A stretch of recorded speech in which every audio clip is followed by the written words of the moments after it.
لله نحمده ونستعينه ونستغفره ونؤمن به ونتوكل عليه ونعوذ بالله من شرور أنفسنا ومن سيئات أعمالنا من يهده الله فلا مضل له ومن يضلل فلا هادي له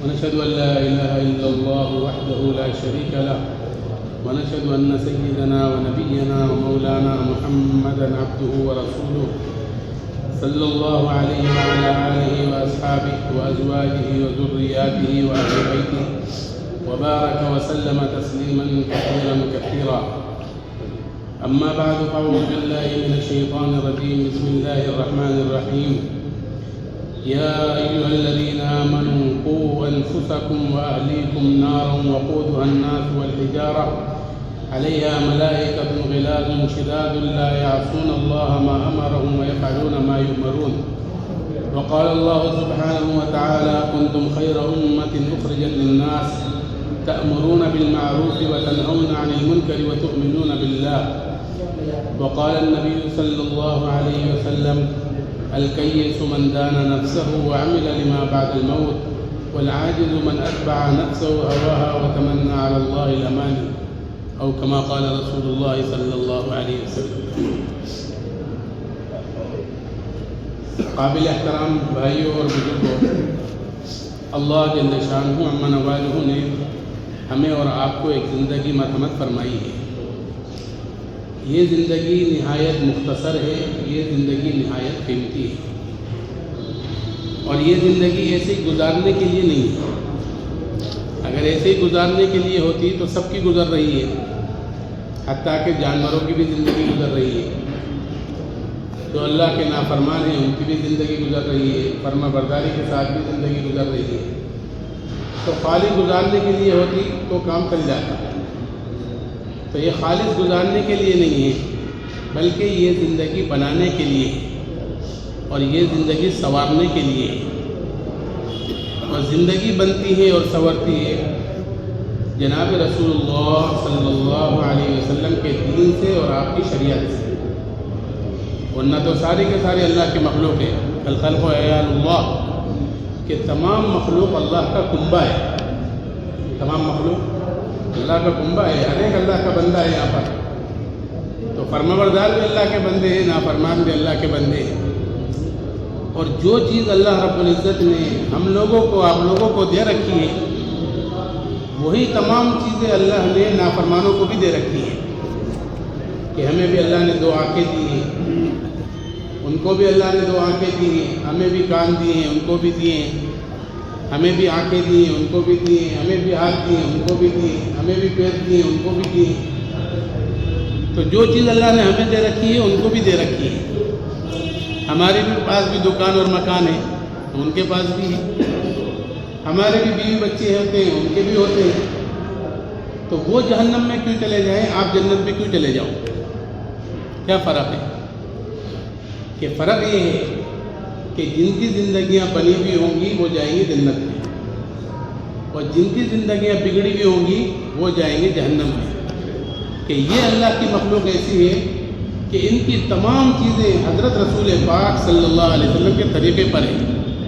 کہ ان کا کھانا، ان کا کمانا، ان کا شادی بیاہ کرنا، ان کا بیوی بچوں پر خرچ کرنا، ان کی صبح، ان کی شام، ان کے دن، ان کی رات، ان کا ماں باپ کو بھلی نگاہ سے دیکھنا، ان سے محبت کرنا، ان کی خدمت کرنا، یہ تمام کی تمام چیزیں حضور پاک علیہ الصلوۃ والسلام کے طریقے پر ہیں. اور آپ صلی اللہ علیہ وسلم کے طریقے کو دین کہتے ہیں. اس لیے کہ اگر بڑی سے بڑی عبادت بھی ہو، جیسے نماز ہے، کتنی بڑی عبادت، کہ ایمان کے بعد جس کا درجہ وہ نماز کا ہے. کہ کتنی اونچی عبادت، کتنی اہم عبادت کہ اللہ تعالیٰ نے اپنے قرب خاص کے ساتھ عطا فرمائی ہے. لیکن یہ نماز بھی اگر حضور پاک علیہ الصلوۃ والسلام کے طریقے پر نہیں پڑھی جائے گی تو یہ بھی دین نہیں رہے گا، بے دینی بن جائے گی. اس لیے کہ آپ کے طریقے کو دین کہتے ہیں. اس لیے یہ بھی ہم نے مغرب کی نماز پڑھی ہے. کتنی رکعت پڑھی ہے؟ کہ ہم میں سے ہر ایک جانتا ہے 3 رکعت ہوئی ہے.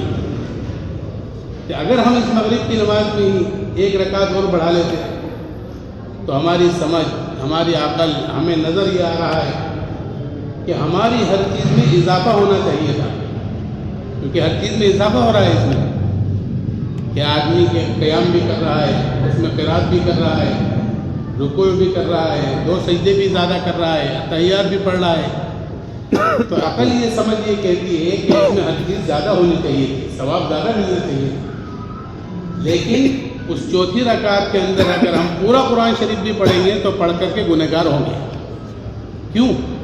اس لیے کہ وہ حضور پاک علیہ السلام کے طریقے کے خلاف کیا گیا۔ تو خلاصہ یہ ہے کہ تمام چیزیں جو نبی پاک علیہ السلام لے کر تشریف لائے ہیں اسی کو دین کہتے ہیں۔ ہماری زندگی کے اندر دین آوے، اس لیے کہ آخرت کے اندر دین پوچھا جائے گا کہ اللہ رب العزت نے مجھے اور آپ کو جو زندگی دی ہے یہ ذمہ داریوں کو پورا کرنے کے لیے دی ہے، کہ جو اپنی ذمہ داریوں کو پوری کرے گا وہ راحتوں میں رہے گا، اور جو ذمہ داریوں سے منہ موڑے گا، جو ذمہ داریوں سے ہراس کرے گا وہ تکلیف اور مصیبتوں میں گرفتار ہوگا۔ تو ہر ایک کے اوپر سب سے پہلی ذمہ داری کہ اس کی اپنی ذات کی ہے، کہ انسان اپنی ذات سے دیندار بنے، دین پر رہے، دین پر چلے، دین سیکھے اور اپنی زندگی کے اندر دین لے کر آئے۔ یہ ہر شخص کی ہم میں سے پہلی ذمہ داری ہے۔ اور دوسری ذمہ داری کہ اپنے گھر والوں کی ہے، کہ اپنے گھر والوں کے اندر بھی دین لاوے۔ یا ایھا الذین آمنوا قوا انفسکم واہلیکم نارا، اے ایمان والو اپنے آپ کو، اپنے گھر والوں کو دوزخ کی اس آگ سے بچاؤ جس کا ایندھن انسان اور پتھر ہے۔ حضرت علی رضی اللہ تبارک و تعالیٰ عنہ فرمایا کرتے تھے کہ دوزخ کی آگ سے بچانے کا مطلب یہ ہے کہ خود بھی دین سیکھے، اپنے گھر والوں کو بھی دین سکھائے، اس لیے کہ دین کے بارے میں پوچھا جائے گا، کون دین اپنی زندگی میں لائے گا اور کون بے دینی کے ساتھ زندگی کو گزارے گا۔ کہ یہ دنیا کی زندگی اللہ نے ایسی بنا دی ہے کہ اس کے اندر جو جس راستے پر چلے گا اس کے لیے وہ راستہ آسان ہو جائے گا۔ اچھائی والے راستے پر چلے گا تو وہ آسان، اور برائی والے راستے پر چلے گا تو وہ آسان۔ کیوں؟ اس لیے کہ اللہ رب العزت نے اس کائنات کو بنایا ہے اپنے فضل و کرم سے، اور بنانے کے بعد اللہ رب العزت نے اس میں 2 سلسلہ قائم فرمائے ہیں، ایک سلسلہ خیر کا ہے، ایک سلسلہ شر کا ہے۔ کہ خیر والے سلسلے کے اندر خیر ہے، خوبی ہے، بھلائی ہے، نیکی ہے، اور شر والے سلسلے کے اندر شر ہے، برائی ہے، بدی ہے، ظلمت ہے۔ اب کسی انسان کو اگر خیر محض کی تلاش ہو، وہ خیر ہی خیر دیکھنا چاہتا ہو جہاں شر کا نام و نشان نہ ہو، راحتیں دیکھنا چاہتا ہو جہاں تکلیف نہ ہو، عزت دیکھنا چاہتا ہو جہاں ذلت نہ ہو، تندرستی دیکھنا چاہتا ہو جہاں بیماری نہ ہو، راحتیں دیکھنا چاہتا ہو جہاں تکلیف نہ ہو، تو اللہ رب العزت نے ایسا عالم بنایا ہے جس کو میں اور آپ عالم جنت کہتے ہیں، کہ ان کے اندر، اس کے اندر یہ تمام چیزیں ملیں گی۔ اس کو کمانے کے لیے اللہ نے ہمیں اور آپ کو ایک مختصر سی زندگی دی ہے کہ ہم اپنی اس دنیا سے اپنی آخرت بناویں، ہم اپنی اس دنیا سے جنت کماویں۔ اس لیے کہ جنت چٹیل میدان ہے، اس کے اندر جو درخت لگیں گے، اس کے اندر جو پھل لگیں گے وہ انہی چیزوں سے لگیں گے۔ ایک مرتبہ یہاں سبحان اللہ کہنے سے جنت میں درخت لگے گا، اور اتنا بڑا درخت لگے گا کہ تیز رفتار گھوڑا 24 گھنٹے اس کے نیچے دوڑتا رہے گا، اس کا سایہ پورا نہیں ہوگا۔ تو ایسی جنت کو کمانے کے لیے اللہ نے مختصر سی زندگی دی ہے۔ اور کوئی انسان شر دیکھنا چاہے، تکلیف دیکھنا چاہے، مصیبت دیکھنا چاہے، اذیت دیکھنا چاہے، دھواں دیکھنا چاہے، تو اللہ رب العزت نے ایسا عالم بھی بنایا ہے جس کو میں اور آپ عالم جہنم کہتے ہیں۔ اس سے بچنے کے لیے اللہ نے ایمان دیا ہے کہ خیر وہ جنت، اس کو کمانے کے لیے دنیا کے اندر آئے ہیں، اور شر وہ جہنم، اس سے بچنے کے لیے اللہ نے کیا دیا؟ ایمان دیا ہے۔ میرے محترم بھائیو، بزرگوں، دوستو، ہم اور آپ جس دنیا کے اندر اپنی زندگی کو گزار رہے ہیں، اس دنیا کو اللہ رب العزت نے 2 چیزوں سے ملا کر بنایا ہے، کچھ خیر جنت کے لیے اور کچھ شر جہنم سے لیا ہے، اور دونوں کو ملا کر ایک عالم بنایا ہے جس کو میں اور آپ عالم دنیا کہتے ہیں۔ اس لیے ہم دیکھتے ہیں کہ دنیا 2 چیزوں کے ساتھ چلتی ہے، کہ یہاں خیر ہے تو شر بھی ہے، بھلائی ہے تو برائی بھی ہے، نیکی ہے تو بدی بھی ہے، ہر اچھی چیز کہ جیسے دن ہے تو رات بھی ہے، اور صبح ہے تو شام بھی ہے، مالداری ہے تو فقیری بھی ہے، تندرستی ہے تو بیماری بھی ہے، ہر اچھی چیز یہاں اس کے خلاف ایک ضد لگی ہوئی ہے. جیسے اسلام ہے اونچی چیز ہے، اس کی مخالفت پر کیا لگا ہوا ہے کہ کفر لگا ہوا ہے. تقوی طہارت اونچی چیز ہے کہ اس کے مقابلے پر فسق اور فجور لگا ہوا ہے. اس لیے اس دنیا کو نہ صرف خیر کا عالم کہہ سکتے ہیں، نہ شر کا عالم اس کو کہا جا سکتا ہے، کہ خیر اور شر، بھلائی اور برائی جس طرح اس عالم کے اندر ہیں، ایسے ہی یہ دونوں چیزیں عالم غیب میں بھی ہیں. یعنی اللہ کے ان مخلوقات کے اندر جو ہمیں نظر نہیں آتی، ہماری آنکھوں سے اوجھل ہے، چھپی ہوئی ہے، کہ وہ بھی دو قسم کی مخلوق ہیں. کہ ایک مخلوق ہے فرشتوں والی، کہ وہ اللہ کی ایسی پاک باز، مکرم، معزز اور محترم مخلوق ہے جو اللہ کی ذرہ برابر نافرمانی نہیں کرتی. وہ کون سی مخلوق ہے؟ کہ فرشتوں والی، لا یعصون اللہ ما امرہم، کہ وہ اللہ کی ایسی پاک باز، مکرم، معزز اور محترم مخلوق ہے کہ وہ اللہ کی ذرہ برابر نافرمانی نہیں کرتی، اور جس چیز کا انہیں حکم دیا جاتا ہے اس کو پورا کرتے ہیں. وَيَفْعَلُونَ مَا يُؤْمَرُونَ. اور دوسری مخلوق شیاطین والی ہے، کہ وہ اللہ کی ایسی مخلوق ہے جو نہایت نافرمان ہے. وَكَانَ الشَّيْطَانُ لِرَبِّهِ كَفُورًا. کہ شیطان کا کام تو کفران نعمتی ہے، کہ جب بھی کرے گی خالق کی نافرمانی کرے گی، مخلوق کے ساتھ برائی کرے گی. کیوں؟ اس لیے کہ ان کے اندر یہ بات اتری ہوئی ہے اور یہ بات بیٹھی ہوئی ہے کہ میں اگر راندہ درگاہ ہوا ہوں، میں اگر ہمیشہ کے لیے مقبوض ہوا ہوں، میں ہمیشہ کے لیے مردود ہوا ہوں، میں ہمیشہ کے لیے جہنم رسید ہوا ہوں، تو اس کی وجہ کون؟ کہ سیدنا آدم علیہ السلام. کہ نہ آدم ہوتے نہ مجھے سجدہ کرنے کا حکم ہوتا، نہ میں سجدہ کرتا، نہ میری یہ حالت ہوتی. گیا شیطان ہمارا ایک سجدہ کے نہ کرنے سے، ہزاروں برس گر سجدے میں سر مارا تو کیا مارا. کہ ایک سجدے کا انکار اور اس کے ساتھ یہ تمام چیزیں ہو گئی. تو یہ ساری کی ساری آدم کی اولاد ہے. تو میں اس آدم کی اولاد کو اس راستے پر چلاؤں گا کہ جس سے اللہ کا نافرمان بن جائے، اور اللہ کا نافرمان بن کر اللہ کے غصے کا سبب بن جائے، اور ہمیشہ کے لیے اللہ کے جیل خانے میں جائے جس کا نام جہنم ہے. اس لیے اللہ رب العزت نے جب سیدنا آدم علیہ السلام کو دنیا کے اندر اتارا اور شیطان کو اتارا، تو دونوں نے اللہ تعالیٰ سے دعائیں مانگی. اللہ تعالیٰ ہر ایک کی سنتا ہے، فرما برداروں کی بھی سنتا ہے، نافرمانوں کی بھی سنتا ہے. تو اللہ نے دونوں کی دعائیں سنی. سیدنا آدم علیہ السلام نے معافی مانگی. ہم نمازوں میں روزانہ تحیات کے بعد دعا پڑھتے ہیں، ربنا ظلمنا انفسنا وَإِن لَّمْ تَغْفِرْ لَنَا وَتَرْحَمْنَا لَنَكُونَنَّ مِنَ الْخَاسِرِينَ. یہ سیدنا آدم علیہ السلام کی دعا ہے. اللہ تعالیٰ نے ان کی توبہ مقبول فرما لی، ان کی دعا کو قبول کر لیا، معافی دے دی. اور شیطان نے معافی نہیں مانگی، بلکہ اس نے لمبی عمر مانگی. کب تک کی مہلت؟ کہ آپ مجھے قیامت تک کی مہلت دیجیے. انذرنی الی یوم یبعثون، کہ مجھے قیامت تک کی مہلت چاہیے. تو اللہ رب العزت نے قیامت تک کی مہلت دی. تو وہ کہنے لگا اللہ رب العزت سے کہ وہ تو آپ کی ذات ہے جو خالق ہے، مالک ہے، کسی چیز کو آپ کو حاجت نہیں ہے، کسی چیز کی آپ کو ضرورت نہیں ہے، آپ ہر چیز سے پاک ہیں، جگہ سے پاک ہیں، جسم سے پاک ہیں، بے عیب ذات آپ کی ہے. مجھے تو ہر چیز چاہیے، تو میرے لیے آپ رہنے کا انتظام بھی کریے.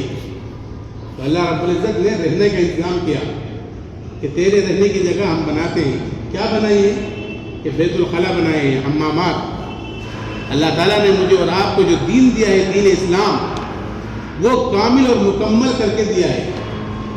کیسا دیا ہے؟ کہ کامل اور مکمل کر کے دیا ہے. اليوم اکملت لکم دینکم واتممت علیکم نعمتی ورضیت لکم الاسلام دینا. اتنے بڑے اللہ مجھے اور آپ کو ایک چیز چن کر اور چھانٹ کر دے رہے ہیں، وہ چیز معمولی نہیں ہو سکتی. تو ایسا کامل اور مکمل دین اللہ رب العزت نے ہمیں اور آپ کو دیا ہے کہ ایک صحابی سے ایک یہودی نے جب پوچھا کہ یہ بتلاؤ تم یہ کہتے ہو کہ ہمارے نبی نے ہمیں دین اسلام دیا ہے اور کامل اور مکمل کر کے دیا ہے، تو ذرا ہمیں یہ بھی بتلا دو کہ تمہارے نبی نے تمہیں استنجا کرنے کا طریقہ بھی بتلایا کہ نہیں بتلایا؟ چھوٹی سی چیز ہے استنجا کرنا، پر عجیب چیز ہے کہ نبی کا کام کتنا اونچا۔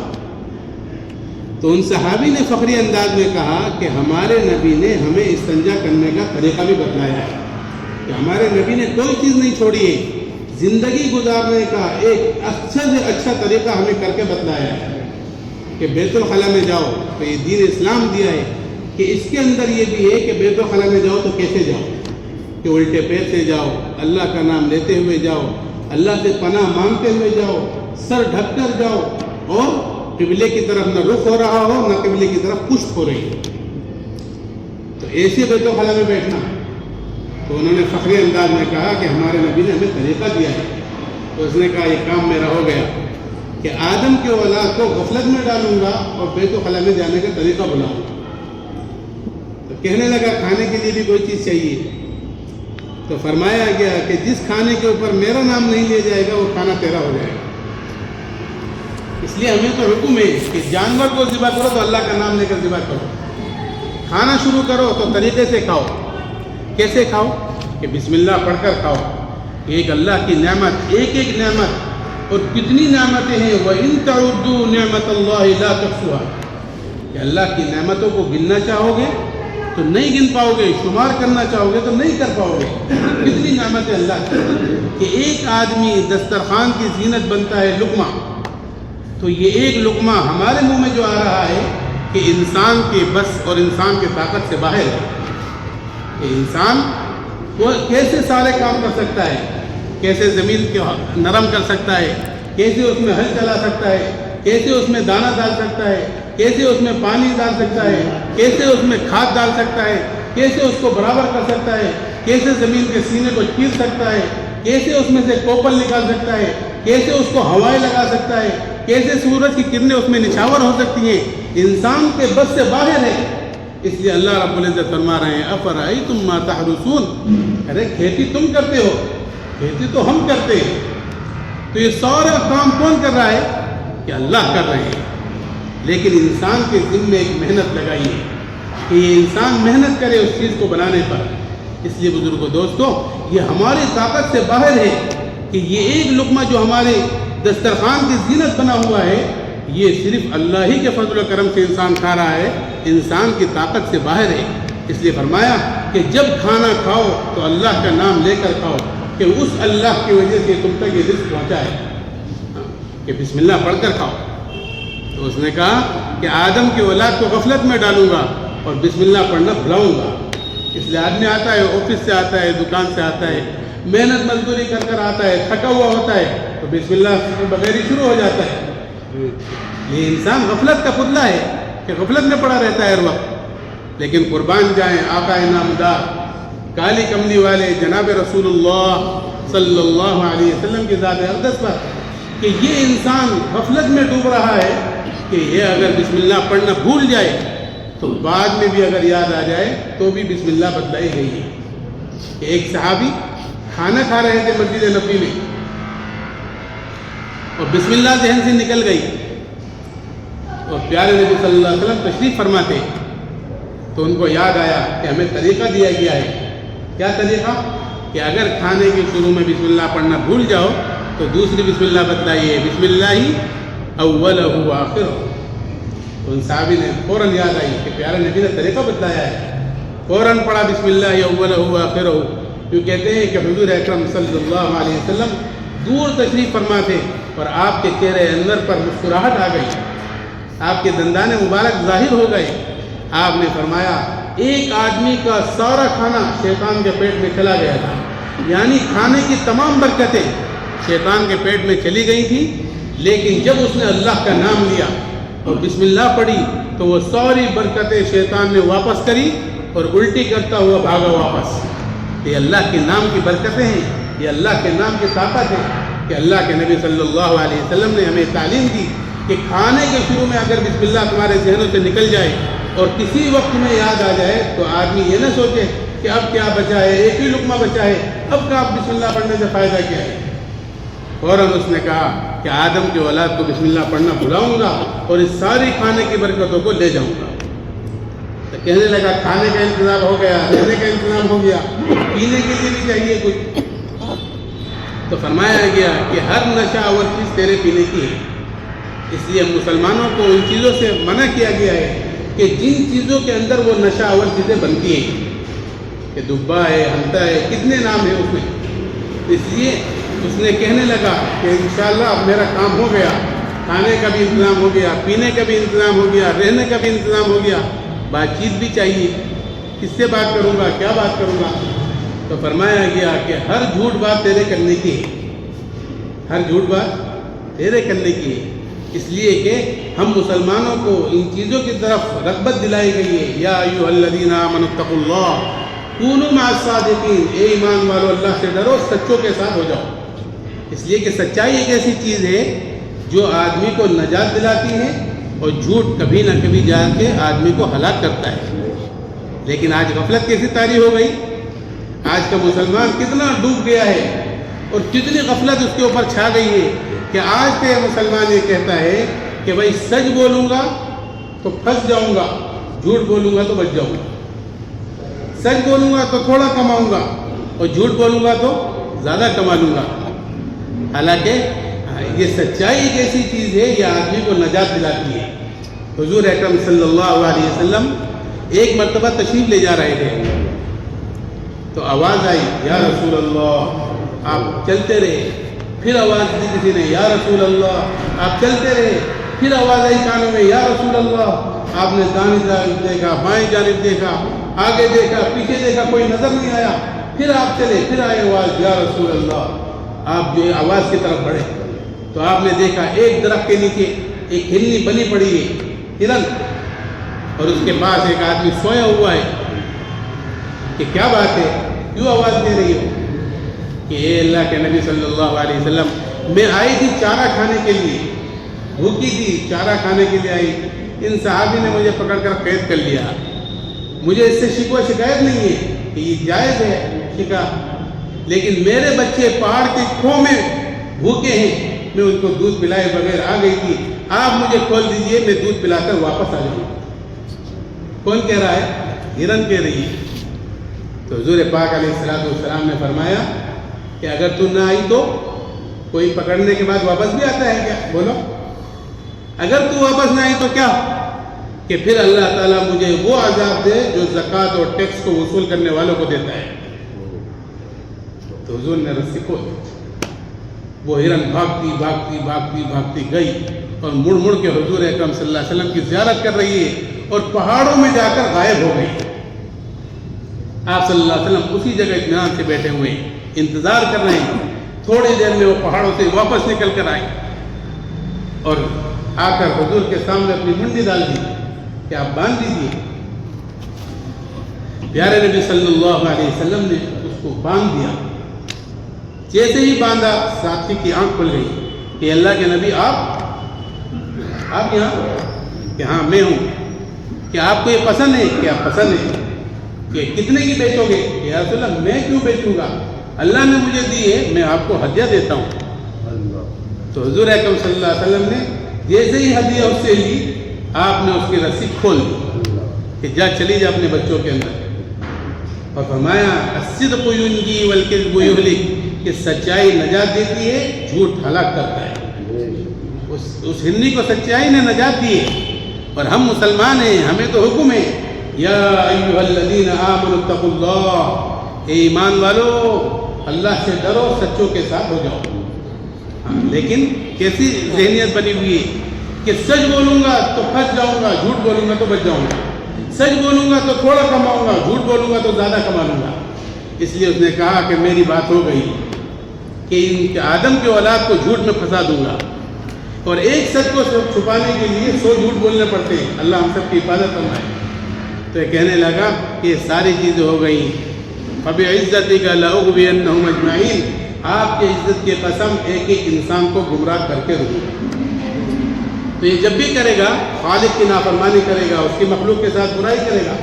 اس لیے حدیث پاک کا مفہوم ہے کہ انسان کا دل ہے، دانے جانب فرشتہ بیٹھا ہوا ہے، جو نیکیوں پر ابھارتا ہے، نیکیوں کے خیالات ڈالتا ہے، نیکیوں پر چلانا چاہتا ہے، تاکہ یہ انسان اس نیکی کے راستے پر چل کر ہمیشہ کے لیے اپنی آخرت بنا لے اور اللہ کو راضی کر لے اور اللہ کے مہمان خانے میں چلا جائے۔ اور دوسری طرف شیطان بیٹھا ہوا ہے، وہ برائی کے راستے کو سجاتا ہے، برائی کے راستے کو خوبصورت اور مزین کر کر اس کے سامنے پیش کرتا ہے، تاکہ یہ انسان اس راستے پر چل کر اللہ کا نافرمان بنے اور اللہ کے غصے کا سبب بنے اور ہمیشہ کے لیے جیل خانے میں چلا جائے، جس کا نام جہنم ہے۔ اللہ ہم سب کی حفاظت فرمائے۔ تو میرے محترم بھائیوں، بزرگوں، دوستوں، یہ شیطان جب بھی کرے گا انسان کے ساتھ دشمنی کرے گا۔ کیوں؟ کہ یہ انسان کا دشمن ٹھہرایا گیا ہے۔ ان الشیطان للانسان عدو مبین، کہ شیطان انسان کا دشمن ہے، کھلا ہوا دشمن۔ جب بھی کرے گا دشمنی کرے گا، یہاں تک کہ کسی اچھے اور خیر کے کام کو بھی کہے گا، اس میں بھی شر اور برائی چھپی ہوئی ہوگی۔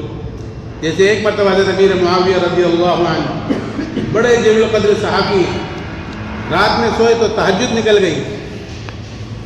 شیطان بڑا خوش ہوا کہ بڑے جلیل القدر صحابی کی تہجد نکلوا دی، لیکن سیدنا امیر معاویہ رضی اللہ عنہ بہت روئے، توبہ استغفار کیا، گرم گرم آنسوؤں کو بہایا اور صدقہ خیرات کیا، نوافل کی کثرت کی۔ واپس رات آئی تو نیت بنا کر سوئے کہ انشاءاللہ تہجد نہیں چھوڑوں گا۔ ابھی اٹھنے کا ٹائم نہیں ہوا تو دیکھا کسی نے آ کر پیر ہلانا شروع کیا، امیر معاویہ اٹھیے تہجد کا وقت ہو چکا ہے، امیر معاویہ اٹھیے تہجد کا وقت ہو چکا ہے۔ تو امیر معاویہ کی آنکھ کھلی کہ میرے خلوت خانے میں کون آیا؟ تو ہاتھ پکڑا، پتہ چلا شیطان ہے۔ کیوں آیا ہے؟ کہ آپ کی خیر خواہی میں آپ کو اٹھانے آیا ہوں کہ کل آپ کی تہجد نکل گئی تھی۔ اب ہم ہوتے تو کتنے خوش ہو جاتے کہ ہم نے اللہ کے راستے میں ایک محنت کی ہے، دعوت و تبلیغ کے نام سے جو چل رہی ہے، 4 مہینے لگائے ہیں، چلے لگائے ہیں، مہینے کے 3 دن لگا رہے ہیں، ہفتے کے 2 گشت کر رہے ہیں، روزانہ کے 2.5 گھنٹے کی محنت کر رہے ہیں، روزانہ کسی ایک نماز کے بعد سر جوڑ کر بیٹھ رہے ہیں۔ تو ہم تو آج ایسے ہو گئے کہ شیطان ہمیں اٹھانے آ رہا ہے، کتنے بڑے بزرگ بن گئے ہیں۔ لیکن حضرات کو جو صحبت ملی ہوئی تھی، کس کی ملی تھی؟ کہ جناب رسول اللہ صلی اللہ علیہ وسلم کی ملی ہوئی تھی۔ ان کی جو نظر تھی وہ قرآن اور حدیث پر تھی۔ فرمانے لگے کہ کائنات کو بنانے والا رب تجھے دشمن بتلا رہا ہے تو دوستی کرے، کیسے ہو سکتا ہے؟ کہ اللہ کے کلام میں ہے ان الشیطان لکم عدو فاتخذوہ عدوا، کہ شیطان تمہارا کھلا ہوا دشمن ہے، اس کو دشمن ہی سمجھو، تو اور دوستی کرے، کیسے ہو سکتا ہے؟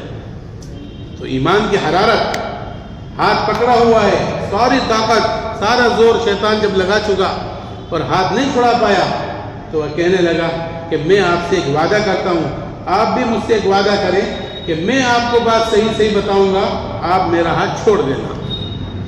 تو وعدہ کیا، کیوں؟ کہ اس کو معلوم تھا کہ یہ حضرت رسول پاک صلی اللہ علیہ وسلم کے صحابی ہیں، یہ گردن تو اپنی کٹوا دیں گے لیکن اللہ کے وعدہ خلافی کبھی نہیں کریں گے۔ ان کو وعدے کا بتلایا گیا ہے کہ وعدہ خلافی کتنا بڑا جرم ہے اللہ کے ہاں۔ اللہ تعالیٰ وعدہ خلافی نہیں کرتے، ان اللہ لا یخلف المیعاد۔ تو یہ اللہ کے بندے ہیں، نبی کے امتی ہیں، حضور پاک علیہ السلام کے صحابی ہیں، یہ اپنی گردن اتروانا پسند کر لیں گے، وعدہ خلافی نہیں کریں گے۔ تو وعدہ کیا کہ اگر تو نے بات صحیح بتائی تیرا ہاتھ چھوڑ دیا جائے۔ تو کہنے لگا کہ میرے معاویہ بات یہ ہے کہ کل آپ کی تہجد نکل گئی تھی، آپ نے اللہ کے سامنے وہ رونا رویا، وہ توبہ استغفار کیا، وہ نوافل کی کثرت کی کہ اللہ رب العزت جتنا ثواب آپ کو تہجد پڑھنے پر دے رہے تھے، آپ کے انہی اعمالوں کے ذریعے سے جو آپ نے اعمال کیے ہیں، اللہ رب العزت نے اس کی وجہ سے آپ کو جو ثواب دیا ہے تہجد پڑھنے سے زیادہ دے دیا۔ تو میں نے سوچا کہ آج میں ہی جا کر اٹھا دوں، ورنہ پھر آپ کی تہجد نکل گئی، پھر آپ انہی اعمال کو کریں گے، کہیں اللہ رب العزت آپ کو ثواب پھر کہیں زیادہ نہ دے دے۔ تو یہ جب بھی کرے گا خالق کی نافرمانی کرے گا، اس کی مخلوق کے ساتھ برائی کرے گا۔ اور فرشتے جب بھی کریں گے خالق کی حمد و ثنا بیان کریں گے، یسبحون بحمد ربہم ویؤمنون بہ، ایمان والوں کے لیے دعائیں کریں گے، مسلمانوں کے لیے استغفار کریں گے۔ اس لیے میرے محترم بھائیو، بزرگوں، دوستوں، ہمیں اور آپ کو اللہ تعالیٰ نے ایک زندگی مرحمت فرمائی ہے۔ یہ زندگی جتنی چھوٹی ہے اتنی قیمتی ہے۔ کہ اس کے اندر آدمی یہ تو اچھائی والے راستے پر چلے گا، یہ برائی والے راستے پر چلے گا۔ اگر ہم اللہ کے نافرمان بن کر چل رہے تھے تو اس کے لیے اللہ نے توبہ دی ہے کہ انسان اللہ کے سامنے گرم گرم آنسوؤں کو بہائے، اللہ کے سامنے توبہ استغفار کرے، تو اللہ رب العزت کا اپنے بندوں کے ساتھ احسان کا معاملہ کتنا کہ اللہ کا کوئی بندہ کوئی گناہ میں مبتلا ہو جائے، پھر وہ اللہ کے سامنے گرم گرم آنسوؤں کو بہا لے، اللہ سے توبہ مانگ لے اور توبہ کر لے اللہ کے سامنے، تو اللہ رب العزت توبہ کرنے والوں کو پسند کرتا ہے۔ ان اللہ حب التوابین، کہ اللہ رب العزت توبہ کرنے والوں کو پسند کرتا ہے۔ اس لیے کہ اللہ خود کہہ رہے ہیں کہ ساری آدم کی اولاد خطاوار ہے، اور بہترین خطاوار وہ ہے جو توبہ کرنے والے ہیں۔ تو توبہ ہے کہ ہم اس کے لیے توبہ کریں کہ اللہ ہم گناہوں میں مبتلا ہیں تو ہمیں معاف کر دے، اور ان گناہوں سے ہمیں بچا لے، اور اپنی رضا والے کاموں میں ہمیں لگا دے، تو اللہ کے ہم محبوب بندے بن جائیں گے۔ اور اگر اللہ نے اس سے بچا رکھا ہے، شکر ادا کریں اور اپنی محنتوں کو بڑھائیں کہ اللہ نے خیر کے کاموں میں اگر ہمیں استعمال کر رکھا ہے تو اس پر اللہ کا شکر ادا کریں، اس لیے کہ شکر گزاروں کی نعمتوں میں اللہ کی طرف سے اضافے کا وعدہ ہے۔ لئن شکرتم لازیدنکم، اللہ کی نعمتوں پر جب آدمی شکر ادا کرتا ہے تو اللہ رب العزت نعمتوں کے اندر اضافہ فرما دیتے ہیں، یعنی مزید توفیق شاملہ حال فرما دیں گے۔ اور اس لیے بزرگوں دوستوں، ہمیں اور آپ اپنے آپ کو ان محنتوں کے اوپر لگانا ہے۔ کیوں کہ اس لیے کہ دنیا کا یہ ضابطہ اور قاعدہ ہے کہ جو چیز بنتی ہے وہ محنت کے ذریعے سے بنتی ہے، کہ آدمی کو کھانا بنانا ہو تو بیٹھے بیٹھے نہیں بنتا، بلکہ اس کے لیے محنت کرنی پڑتی ہے۔ کہتے ہیں کہ بنانے والے کا دم نکلتا ہے تو بریانی میں دم پڑتا ہے۔ تو کھانا بنانے کے لیے آدمی کو محنت کی ضرورت پڑتی ہے۔ آدمی کو مکان بنانا ہو تو خالی سوچتے سوچتے مکان نہیں بنتا۔ بندروں کے بارے میں سنا ہے کہ خالی سوچتے رہتے ہیں، کہ رات بھر سوچتے ہیں کہ صبح اٹھ کے سب سے پہلے اپنا گھر بناؤں گا، لیکن صبح اٹھیں گے تو سب ادھر سے ادھر، اس کی چھتوں پر، اس کی چھتوں پر، اس درخت پر، اس درخت پر، ایسے کودتے اور پھلانگتے ہیں۔ رات آتی ہے تو پھر سوچتے ہیں۔ تو خالی سوچنے سے کچھ نہیں ہوتا، بلکہ محنت سے ہوتا ہے۔ آدمی کو محنت کرنی پڑتی ہے۔ باغیچہ بنانا ہو تو محنت کرنی پڑتی ہے کہ اس کے اندر پانی ڈالنا پڑتا ہے، اس کے اندر کھاد ڈالنی پڑتی ہے، اس کے لیے آدمی رکھنا پڑتا ہے، اس کی چمن بندی کرنی پڑتی ہے، اس کی گڑائی کرنی پڑتی ہے، تو جا کر اس کے اندر خصلتیں پیدا ہوتی ہیں، خوبیاں پیدا ہوتی ہیں کہ دیکھنے سے آنکھوں میں تراوٹ آئے گی، ناک میں سونگنے سے خوشبو جائے گی، پھل اور پھول اس کے اوپر آئیں گے۔ لیکن اگر اسی کو جھاڑ اور جنگل بنانا چاہے تو اس کے لیے کسی آدمی کے رکھنے کی ضرورت نہیں ہے۔ پھر کیا کرنا کہ جو محنت آپ بنانے پر لگا رہے تھے وہ محنت چھوڑ دو۔ چند مہینوں میں گھاس پیلی پڑ جائے گی، پھول اس کے مرجھا جائیں گے، پھلوں کے اندر کیڑے لگ جائیں گے، اور بہترین لہلہاتا ہوا چمن چند مہینوں میں جھاڑ اور جنگل بن جائے گا۔ اس عالم کا ایک طرز ہے، اللہ کی سنت اسی طریقے سے جاری ہے۔ اس عالم کا ایک بڑا فرد میں اور آپ بھی ہیں، تو ہمارے لیے بھی وہی ضابطہ ہے، ہمارے لیے بھی وہی قاعدہ ہے۔ اس ضابطے سے اور قاعدے سے جدا ہونا ہمارے اور آپ کے لیے ممکن نہیں ہے۔ اس لیے ہم اور آپ دیکھتے ہیں کہ بچے ہوتے ہیں تو ماں باپ اس کے اوپر محنت کرتے ہیں کہ میرے بچے کے اندر خیر آئے، خوبی آئے، صلاحیتیں آئیں۔ تھوڑے بڑے ہوتے ہیں تو مدارس میں بھیجتے ہیں، اسکولوں میں بھیجتے ہیں، کالجوں میں بھیجتے ہیں۔ کیوں بھیج رہے ہیں؟ کہ ڈاکٹر بنے گا، انجینئر بنے گا، وکیل بنے گا، آرکیٹیکٹ بنے گا، ٹیچر بنے گا۔ مدارس میں بھیجا جا رہا ہے۔ کیوں بھیجا جا رہا ہے؟ کہ یہ حافظ بنے گا، عالم بنے گا، مولانا بنے گا، مفتی بنے گا۔ آج ان چیزوں کو بنانے کے لیے الحمدللہ سینکڑوں مدارس ہیں، لیکن جاہل بنانے کے لیے کہیں کوئی مدرسہ کہیں نہیں ملے گا۔ کوئی نہیں کہتا کہ اپنے بچوں کو ہمیں تو ہم جاہل بنائیں گے۔ کوئی کہتا ہے بھائی؟ بولو، کوئی نہیں کہتا۔ کیوں؟ کہ اللہ نے انسان کو ایسا بنایا ہے کہ یہ بنا بنایا جاہل پیدا ہوا ہے۔ کہ اللہ فرما رہے ہیں واللہ اخرجکم من بطون امہاتکم، ہم نے تمہیں تمہاری ماؤں کے پیٹ سے اس حال میں نکالا کہ تم ذرہ برابر علم نہیں رکھتے تھے، لا تعلمون شیئا، کہ تمہارے اندر سننے کی طاقت رکھی کہ سن سن کر علم حاصل کرو، دیکھنے کی طاقت رکھی، دیکھ دیکھ کر علم حاصل کرو، تدبر تفکر کی قوت رکھی کہ اس کے ذریعے اپنی معلومات میں اضافہ کرو۔ تو اس سے پتہ چل رہا ہے کہ آدمی کو علم کے لیے محنت کی ضرورت ہے، آدمی کو عمل کے لیے محنت کی ضرورت ہے، اور دوسروں کو عمل پر ڈالنے کے لیے بھی محنت کی ضرورت ہے کہ جب آدمی محنت کرے گا تو اس کے اندر خیر آئے گی، خوبی آئے گی، اللہ کو راضی کرنے والے اعمال کرے گا. اور محنت ہی چھوٹ گئی تو نفس اس کا دشمن، شیطان اس کا دشمن، ماحول اس کا دشمن، معاشرہ اس کا دشمن، کہ شر اور برائی انسان کے اندر خود بخود چلی آئے گی. اس کے لیے کسی محنت کی ضرورت نہیں. آج حالات یہ ہیں کہ کارواں کے دل سے احساس ضیاء جاتا رہا کہ انسان برائی کرتا ہے، اس کو برائی نہیں سمجھتا، اور جب برائی کسی اچھائی والے راستے سے آتی ہے تو پھر توبہ کی توفیق بھی چھن جاتی ہے. کہ کیوں؟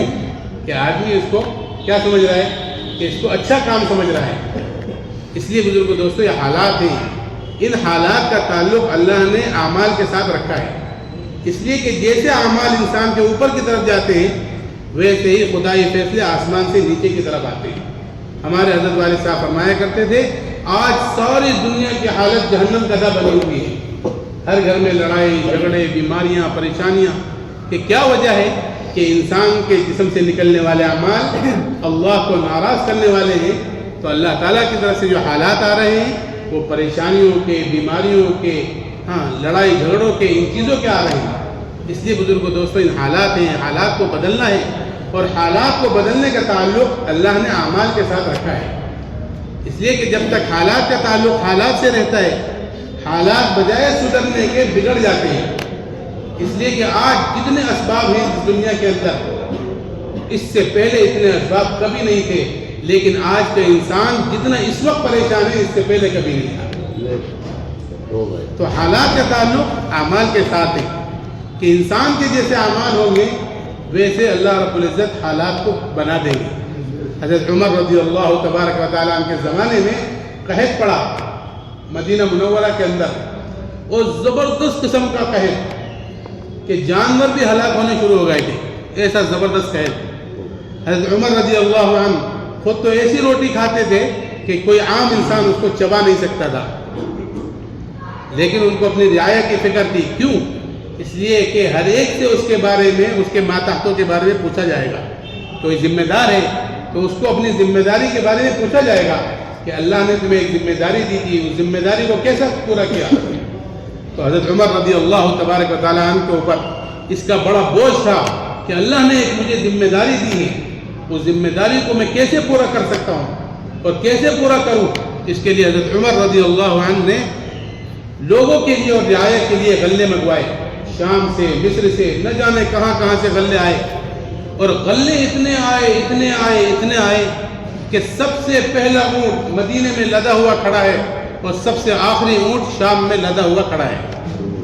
اور غلے آئے، آ کر ختم ہو گئے. ایک صحابی نے بکری کے بچے کو ذبح کیا تو اس کے اندر سے نہ گوشت نکلا نہ خون نکلا. ایسے زبردست ہے. تو صحابی روتے روتے سو گئے. کیا حالات ہو رہی ہے. تو خواب میں زیارت کی جناب رسول اللہ صلی اللہ علیہ وسلم کی کہ عمر کو میرا سلام کہنا تو بڑا عقل مند تھا، تجھے کیا ہو گیا. کہ حضرت عمر کو اللہ نے فراست دی تھی کہ تجھے تو اللہ نے فراست دی تھی، تو بڑا عقل مند تھا، تجھے کیا ہو گیا. وہ صحابی گئے اور جا کر اپنے خواب کا تذکرہ کیا. تو سیدنا عمر رضی اللہ عنہ نے سارے مدینے والوں کو جمع کر دیا اور یہ فرمانے لگے کہ میں نے ایک مرتبہ یہ کہا تھا کہ عمر اللہ کے رسول کے طریقے سے ہٹ کر چلے گا تو تم کیا کرو گے. تو ایک دیہات کے رہنے والے کھڑے ہوئے، اعرابی، اور کہنے لگا عمر ہمارا تمہارا مقابلہ یہ تلوار کرے گی. کس سے کہا جا رہا ہے؟ سیدنا عمر رضی اللہ عنہ سے، کہ جن کو دیکھ کر شیطان اس گلی کو چھوڑ دیتا تھا جس سے عمر جاتے تھے. ان کے بارے میں فرمایا گیا لو کان بعدی نبی لکان عمر، میرے بعد اگر کوئی نبی ہوتے تو عمر ہوتے. اور ان سے کیا کہا جا رہا ہے کہ عمر ہمارا تمہارا مقابلہ پھر یہ تلوار کرے گی. تو سیدنا عمر رضی اللہ عنہ فکر آخرت کہنے لگے کہ اچھا یہ بتاؤ چوک کہاں ہو رہی ہے، چوک کہاں ہو رہی ہے، خواب آیا ہے، پریشان ہوں میں اس کی وجہ سے. تو لوگوں نے سر جوڑ کر بیٹھے، سوچا کہ عمر رضی اللہ عنہ کے بارے میں غور و فکر کیا. تو کہنے لگے امیر المومنین آپ تو اسی طریقے پر چل رہے ہیں جس طریقے پر جناب رسول اللہ صلی اللہ علیہ وسلم چل رہے تھے. جس طریقے پر صدیق اکبر رضی اللہ عنہ چل رہے تھے آپ کا طریقہ ان سے ذرہ برابر ادھر ادھر نہیں ہے، تو پھر یہ خواب کیسا کہ امیر المومنین یہ بات سمجھ میں آ رہی ہے اور ذہن میں آ رہی ہے کہ ہم غلہ منگا رہے ہیں شام سے، مصر سے، نہ جانے کہاں کہاں سے، اور غلے کا تعلق ان سے نہیں ہے، تو جہاں سے غلہ رکا ہوا ہے وہاں کیوں نہیں کہتے؟ کہاں غلہ کہاں سے رکا ہے؟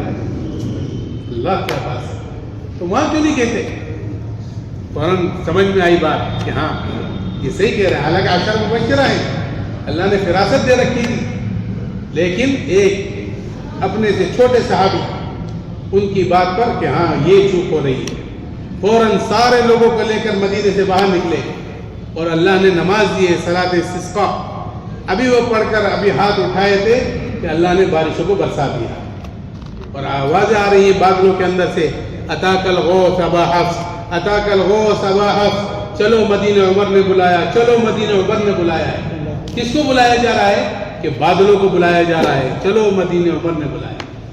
تو جب تک حالات کا تعلق حالات سے رہا تو حالات کیسے ہو گئے کہ بد سے بدتر ہو گئے، کہ جانوروں کے اندر سے نہ گوشت نکل رہا تھا نہ خون نکل رہا تھا، اور جب حالات کا تعلق اعمال کے ساتھ ہوا تو پھر حالات کیسے بنے کہ پھر ایسے بنے کہ بارشوں نے برسنا شروع کر دیا۔ اس لیے بزرگوں دوستو یہ حالات ہیں، ان حالات کا تعلق اعمال کے ساتھ ہے، اور ان کی ذمہ داری اللہ تعالیٰ نے اس امت کے ذمے لگا دی ہے۔ اگر اس امت نے چلت پھرت کے ذریعے سے، محنت کے ذریعے سے، کہنے سننے کے ذریعے سے، سمجھنے سمجھانے کے ذریعے سے، جان و مال کے خرچ کرنے کے ذریعے سے ان حالات کو نہیں بدلا تو پھر یہ امت خود بھی تباہ اور برباد ہوگی، دوسروں کی تباہی کا ذریعہ بھی یہ بنے گی۔ اس لیے کہ اللہ تعالیٰ جب کسی کو کوئی ذمہ داری دیتے ہیں تو اس کو پورا کرنے کی صلاحیت اور استعداد بھی اللہ ہی دیتے ہیں۔ اللہ تعالیٰ نے اس امت کو، ساری انسانیت کو دعوت دینے کی، اللہ کے بندوں کو اللہ کی طرف بلانے کی، خیر اور بھلائی کو پھیلانے کی، شر اور برائی سے روکنے کی بلا شبہ صلاحیت استعداد اللہ نے دے رکھی ہے۔ کنتم خیر امت اخرجت للناس تأمرون بالمعروف وتنہون عن المنکر وتؤمنون باللہ۔ اگر اس امت نے ان صلاحیتوں کو، استعدادوں کو استعمال نہیں کیا تو پھر کل قیامت کے لیے اس سے پوچھا جائے گا، کلکم راع وکلکم مسئول عن رعیتہ، ہر ایک سے اس کے بارے میں، اس کے ماتحتوں کے بارے میں پوچھا جائے گا۔ اس لیے بزرگوں یہ نہیں ہے کہ یہ کام صرف علماء کا ہے، علماء کریں گے بہت اچھی بات ہے کہ جان کر کریں گے، بلکہ فرمایا گیا ہے کہ بلغوا عنی ولو آیا۔ ہم لوگ یہ نہیں سوچ سکتے کہ بھائی جب دین کا مکمل علم حاصل کروں پھر دعوت کا کام کروں، بلکہ ہمارے لیے فرمایا گیا کہ بلغوا عنی ولو آیا، کہ دین کی ایک بات بھی جانتے ہو دوسروں تک پہنچاؤ۔ ہم میں سے کتنے لوگ ایسے ہیں جو دین کی ایک دو نہیں، 10 اور 100 نہیں، ہزاروں لاکھوں بات جانتے ہیں۔ اب ضرورت اس بات کی ہے کہ ان باتوں کو لے کر اللہ کے ان بندوں کے پاس جائیں کہ جن کا نام مسلمان کی فہرست میں لکھا ہوا ہے لیکن دین کی ایک بات بھی ان کی زندگی میں نہیں ہے، جا کر ان کو دعوت دینی ہے دین کی، اس لیے کہ آخرت کے اندر دین پوچھا جائے گا، اور دین ہی ایک ایسی چیز ہے کہ جس کے اوپر اللہ نے دونوں جہان کی کامیابی رکھی ہے، کہ دین کی دعوت دیں گے، کہ دین ہماری زندگی میں آئے، نکل کر دعوت دیں گے ایمان کی، جو بنیادی چیز ہے، اساس ہے، کہ جس کے بغیر آدمی کا کوئی عمل معتبر نہیں ہے، کہ وہ ایمان کا کلمہ میں نے اور آپ نے مل کر کے پڑھا ہے، لا الہ الا اللہ محمد رسول اللہ، کہ یہ میں نے اور آپ نے مل کر کے پڑھا ہے۔ اللہ رب العزت نے ہمیں اور آپ کو ایک ایسے کلمے کے اندر پرو دیا ہے کہ جس کو دنیا کی کوئی طاقت ختم نہیں کر سکتی۔ وہ کلمہ جب تک زبانوں پر رہے گا تو ایک بول کی شکل میں رہے گا، کانوں میں رہے گا تو آواز کی شکل میں رہے گا، دماغوں میں رہے گا سوچ کی شکل میں رہے گا، کتابوں میں رہے گا تو حرف کی شکل میں رہے گا، اور جب یہ دل کے اندر اترے گا تو اپنی اصلیت کے ساتھ اترے گا، کہ اس کی اصلی جگہ دل ہے، اور دل ہی کے اندر یہ ٹھہرتا ہے کہ جب یہ کلمہ والا یقین دل کی گہرائیوں کے اندر اترے گا، انسان کی ہر چیز بدلنی شروع ہو جائے گی، کہ آنکھوں کا دیکھنا بدل جائے گا، کانوں کا سننا بدل جائے گا، دماغ کا سوچنا بدل جائے گا، زبان کا بولنا بدل جائے گا، ہاتھوں کا چھونا پکڑنا بدل جائے گا، پاؤں کا چلنا بدل جائے گا۔ آج تو انسان کا ایمان ایسی حالت پر پہنچ گیا ہے کہ جس چیز کو دیکھنے کا حکم ہے اس کو بھی دیکھ رہا ہے اور جس چیز کو دیکھنے سے منع کیا گیا ہے اس کو بھی دیکھ رہا ہے۔ جب یہ اپنی اصلی جگہ پر پہنچے گا تو اثر ظاہر کرے گا کہ اللہ کی عظمت آئے گی، اللہ کی بڑائی آئے گی، اللہ سے ہونے کا یقین آئے گا، اور جتنا آتا چلا جائے گا انسان ما سوا سے استغنا ہوتا چلا جائے گا کہ ما سوائے اللہ کے علاوہ جو کچھ ہے وہ سب اللہ کی مخلوق ہے۔ جتنا خالق کا یقین دل کے اندر آئے گا اتنا مخلوق کا یقین دل سے نکلے گا، اور جتنا مخلوق کا یقین دل سے نکلے گا اتنا ہی انسان ایک اچھی زندگی گزارے گا اللہ کے یقین کے ساتھ۔ یہ بنیادی تعلیم ہے اس محنت میں، اور تمام انبیاء علیہ السلام کی تعلیم کی بنیاد یہی تھی کہ سب سے پہلے ایمان بنایا جائے، اللہ کے ساتھ تعلق پیدا کیا جائے، اور ایسا تعلق بنایا جائے اور پیدا کیا جائے جیسا تعلق بنانے کا حق ہے۔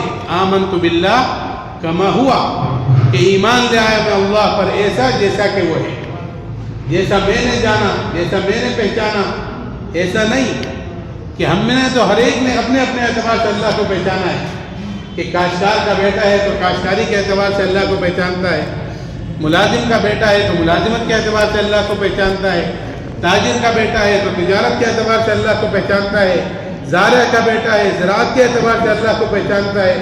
اللہ ان چیزوں سے بہت بالا تر ہے، بہت بالا تر ہے، بہت بالا تر ہے۔ وہ کاشتکاری، ملازمت، دکان اور مکان، ان سب کے بغیر بھی اپنی مخلوق کو پالنے پر قادر ہے، اس میں کوئی شک نہیں ہے۔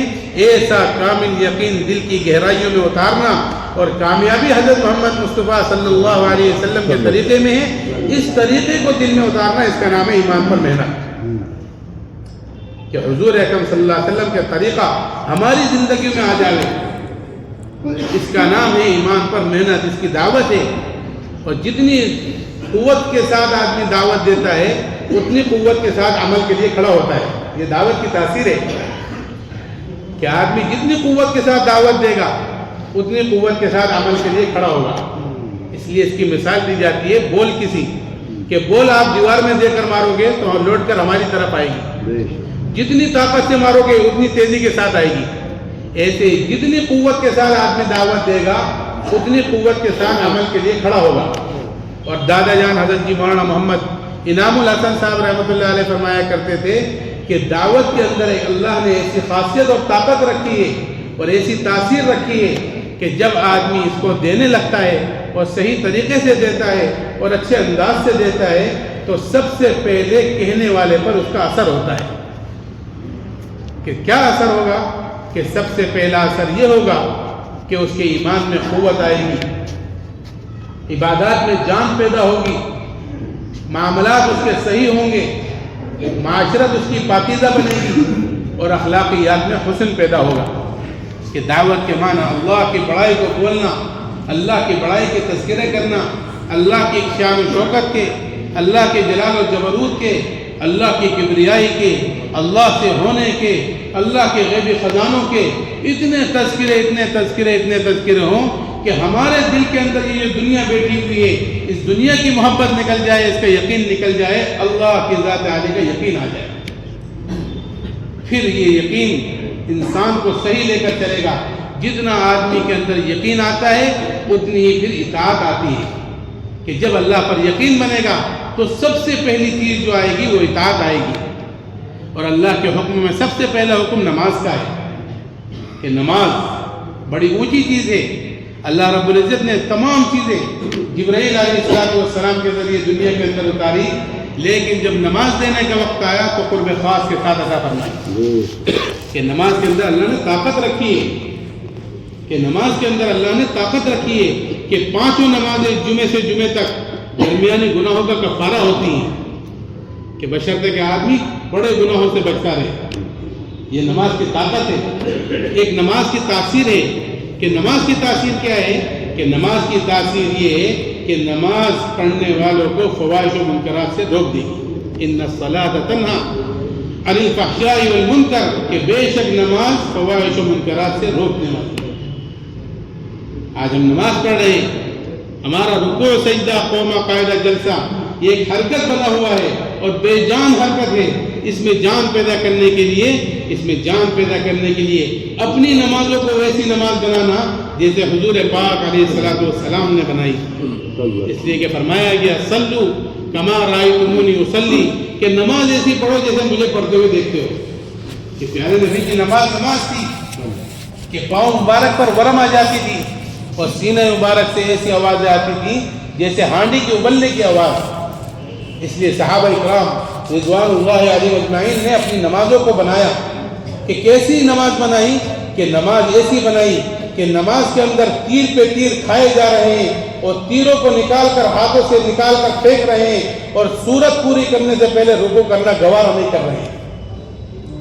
کہ نماز کوئی معمولی چیز نہیں ہے کہ نماز کے اندر کوئی چیز خلل ڈال دے کہ میں اس کو اپنے پاس نہیں رکھوں گا۔ کتنے صحابی کے واقعات ہیں فضائل کے اندر، حضرت شیخ رحمۃ اللہ علیہ نے لکھا ہے کہ ایک صحابی اپنے باغ میں نماز پڑھ رہے تھے کہ گنجان بھرا ہوا باغ، لدا ہوا باغ کھجوروں سے، اور نکلنے کی جگہ نہیں اس کے اندر، تو وہ صحابی نماز پڑھ رہے تھے اور نماز کے اندر ایک چڑیا آ گئی باغ میں، اور چڑیا کو نکلنے کا راستہ نہ ملا، کبھی ادھر کبھی ادھر کبھی ادھر کبھی ادھر، نظر چلی گئی کہاں گئی کہ چڑیا کے اوپر، تو یہ سو پیدا ہوا کہ کون سی رکعت تھی، تو ان صحابی نے نماز پوری کی، سو کیا، نماز پوری کی اور خدمت اقدس میں پہنچے جناب رسول اللہ صلی اللہ علیہ وسلم کے کہ یا رسول اللہ صلی اللہ علیہ وسلم، میں اس باغ کو اپنے پاس نہیں رکھوں گا۔ کیوں؟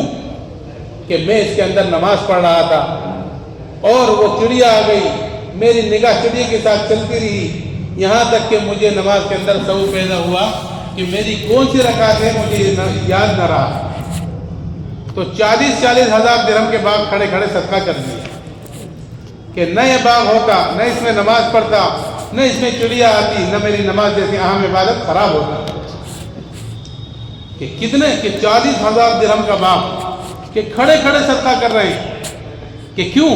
کہ نماز کی اہمیت بتلانے تھی ہمیں اور آپ کو کہ نماز کوئی معمولی چیز نہیں ہے، کہ جس کو پیارے نبی صلی اللہ علیہ وسلم اپنی آنکھوں کی ٹھنڈک بتلائیں وہ معمولی کیسے ہو سکتی ہے؟ آپ فرما رہے ہیں وجعلت قرۃ عینی فی الصلاۃ، کہ میری آنکھوں کی ٹھنڈک نماز میں ہے۔ الصلاۃ عماد الدین، نماز دین کا ستون ہے۔ الصلاۃ معراج المومنین، نماز مومن کی معراج ہے۔ سب سے پہلے نماز فرض ہوئی ہے اور قیامت میں سب سے پہلے نماز کا حساب ہوگا کہ جس کی نماز صحیح نکل آئے گی تمام چیزیں صحیح نکلیں گی، اور جو نماز کے اندر اٹک جائے گا اور پھنس جائے گا تمام چیزوں میں اٹکتا اور پھنستا چلا جائے گا۔ کہ نماز گناہوں کو ایسے دھو ڈالے گی جیسے پانی گرد و غبار کو دھو ڈالتا ہے۔ کہ نماز انبیاء علیہ السلام کی سنت ہے، فرشتوں کی محبوب ترین چیز ہے۔ قیامت میں سب سے پہلے اسی نماز کا سوال ہوگا، جس کی نماز صحیح نکل جائے گی تمام چیزیں صحیح نکلیں گی، اور جو اس کے اندر اٹک جائے گا پھنس جائے گا تمام چیزوں میں اٹکتا اور پھنستا چلا جائے گا۔ نماز ایمان کی جڑ ہے، نماز بدن کے لیے راحت ہے، نماز پڑھنے والے کے لیے سفارشی ہے، نماز دشمن کے لیے ہتھیار ہے، نماز شیطان کا منہ کالا کرنے والی ہے، نماز اندھیرے میں روشنی ہے، نماز قبر کے اندھیرے میں چراغ ہے، اس کی وحشت میں دل بہلانے والی ہے، منکر نکیر کے سوال کا جواب ہے، قیامت کے دھوپ میں سایہ ہے، اور پل صراط پر سے تیزی سے گزارنے والی ہے، نام اعمال کو دانے ہاتھ میں دلانے والی ہے، جہنم کی آگ سے آڑ ہے، اور جنت کی کنجی ہے نماز۔ تو نماز اللہ نے ہمیں اور آپ کو دی ہے، وہی نماز اللہ نے نبیوں کو دی، وہی نماز اللہ نے صحابہ کو دی، وہی نماز اولیاء اللہ کو ملی، لیکن ان کی نماز مسائل کو حل کرا رہی تھی، ہماری نماز ہمارا اپنا مسئلہ نہیں حل کرا رہی۔ کیا وجہ ہے؟ کہ ان کا اللہ الگ ہمارا اللہ الگ، کہ ان کا قرآن الگ ہمارا قرآن الگ، ان کا نبی الگ ہمارا نبی الگ، ان کا کلام الگ ہمارا کلام الگ۔ یہ کہ نہیں، یہ وجہ نہیں ہے، بلکہ انہوں نے اپنی نمازوں پر محنت کر کر اپنی نمازوں کو بنایا ہوا تھا، ہم نے محنت کر کر نمازوں کو نہیں بنایا۔ اللہ ہمیں معاف فرمائے۔ اس لیے بزرگوں دوستو، محنت کر کر اپنی نمازوں کو بنانا، کیوں کہ یہ نماز کے اندر بندہ بندہ نظر آتا ہے، مولا مولا نظر آتا ہے۔ کس چیز سے؟ کہ زبان سے، کلمات سے، الحمدللہ رب العالمین، ہاتھوں سے، پیروں سے، رکوع سے، سجدے سے، خشوع سے، خضوع سے،